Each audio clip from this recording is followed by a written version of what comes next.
नमस्कार दोस्तों, मेरा नाम साकेत है और मैं आपके लिए लाया हूँ 11th हिंदी मीडियम स्टूडेंट के लिए फिजिक्स क्लासेज। लॉकडाउन को देखते हुए घर में ही सबको रहना है, लॉकडाउन का पालन करना है, तो पढ़ाई निरंतर रूप से जारी रहे, इसके लिए ये यूट्यूब पे मैं फिजिक्स 11th हिंदी मीडियम के लिए लाया हूँ। तो भौतिकी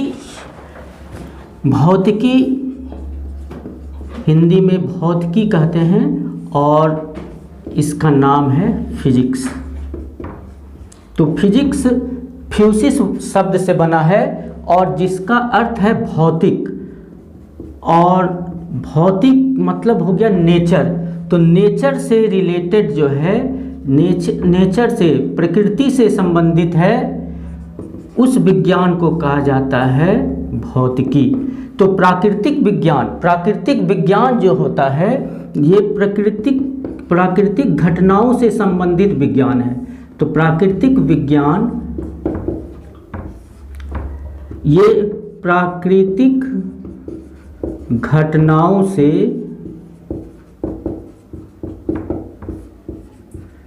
संबंधित विज्ञान है। प्रकृति में जो भी घटना होता है उससे संबंधित विज्ञान को कहते हैं प्राकृतिक विज्ञान, और अंग्रेजी में इसको इंग्लिश में कहेंगे नेचुरल साइंस। तो प्रकृति में ढेर सारा घटना होता है और उसमें जो मुख्य इस प्राकृतिक विज्ञान का जो शाखा है उसी को कहते हैं भौतिकी। तो भौतिकी जो है प्राकृतिक विज्ञान की मुख्य शाखा है। भौतिकी फिजिक्स प्राकृतिक विज्ञान की मुख्य शाखा है, जिसमें हम पदार्थ और ऊर्जा के बारे में पढ़ते हैं। पदार्थ और ऊर्जा, यही दो चीज़ है यूनिवर्स में जो परस्पर बदलता रहता है, पदार्थ और ऊर्जा, इसको हम लोग भौतिकी में पढ़ते हैं। तो भौतिकी को ऐसे तो भौतिकी का बहुत सा भाग है, बहुत सा शाखा है, इसे दो मुख्य भाग में हम रख सकते हैं। एक भाग कहलाएगा चिरसम्मत भौतिकी। चिरसम्मत भौतिकी, चिर मतलब यहाँ पे पुराना से मतलब है, और सम्मत का मतलब मान्यता। तो पुराना मान्यता जो है उस पर आधारित भौतिकी को कहते हैं चिरसम्मत भौतिकी। क्लासिकल फिजिक्स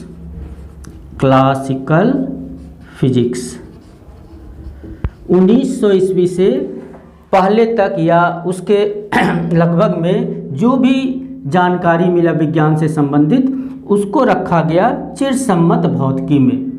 और इसका दूसरा भाग 1900 से अब तक जो खोज हुआ है उस पर जो आधारित भौतिकी है, इसका नाम है आधुनिक भौतिकी, मॉडर्न फिजिक्स। तो ये भौतिकी का दो भाग है। तो 11th और 12th मिला करके दोनों का सिलेबस जोड़ करके हम लोग को ये दोनों भाग पढ़ना है। 11th में पूरा चिरसम्मत भौतिकी है और 12th में सिर्फ एक यूनिट लास्ट वाला वो सिर्फ आधुनिक भौतिकी है। मतलब मैक्सिमम हमको 11-12 में मैक्सिमम जो भौतिकी है वो चिरसम्मत भौतिकी है।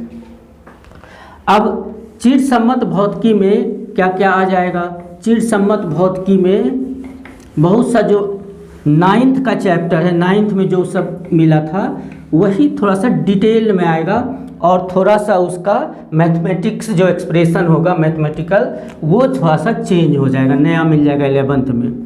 तो ये जो चिरसम्मत भौतिकी है, चिरसम्मत भौतिकी, इसमें हम लोग को ढेर सारा चीज़ पढ़ना है। सबसे पहले इसमें हम लोग को पढ़ना है गतिकी, काइनेटिक्स। आज पहला क्लास है, इंट्रोडक्शन क्लास, तो हम पहले बता रहे हैं कि क्या क्या कितना पढ़ना है। तो इसमें पहला जो पढ़ना है वो है गतिकी, और इसी का दूसरा नाम है यांत्रिकी, मैकेनिक्स। ये एक बहुत बड़ा शाखा है। और फिर हम लोग को पढ़ना है गतिकी के अलावा, गतिकी के बाद पदार्थ के गुण, प्रॉपर्टीज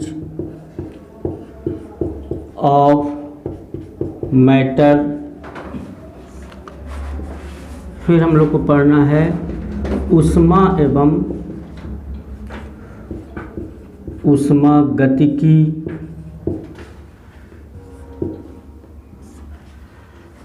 हीट एंड थर्मोडायनामिक्स,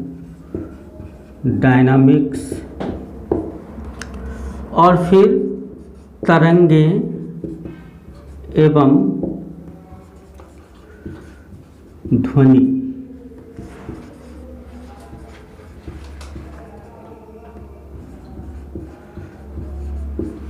ये मुख्य शाखा है चिरसम्मत भौतिकी में। अब इसमें जो पहला ये है गतिकी, फिर इसका ढेर सारा ब्रांच है, ढेर सारा चीज़ इसमें पढ़ना है। तो जैसे अब इसमें पहला है गतिकी, तो इसको भी सुविधा के लिए 3 भाग में बांट दिए हैं। वस्तु के गति से संबंधित जो भौतिकी की शाखा है उसको कहते हैं गतिकी। तो गतिकी को 3 भाग में हम लोग बांटते हैं। तो पहला जो इसका भाग है ये है शुद्ध गतिकी। शुद्ध गतिकी, काइनेमेटिक्स। दूसरा इसका है बल गतिकी, और तीसरा है स्थैतिकी। ये हो गया डायनामिक्स, और ये थर्ड स्टैटिक्स। वस्तु के गति से संबंधित जो ब्रांच है, जो शाखा है, वो है गतिकी। अब गतिकी बहुत बड़ा शाखा है, तो इसको 3 भाग में बांट के पढ़ते हैं, 3 भाग में। तो पहला भाग है शुद्ध गतिकी। शुद्ध गतिकी में वस्तु के सिर्फ गति का अध्ययन होगा। गति के क्रम में वस्तु कितना दूरी तय किया, वस्तु का विस्थापन कितना है, वस्तु का चाल कितना है, वस्तु का औसत चाल कितना है, वस्तु का वेग कितना है, वस्तु का औसत वेग कितना है, वस्तु का त्वरण कितना है, सिर्फ इतना ही इसमें पढ़ना है। गति किस कारण से उत्पन्न हुआ,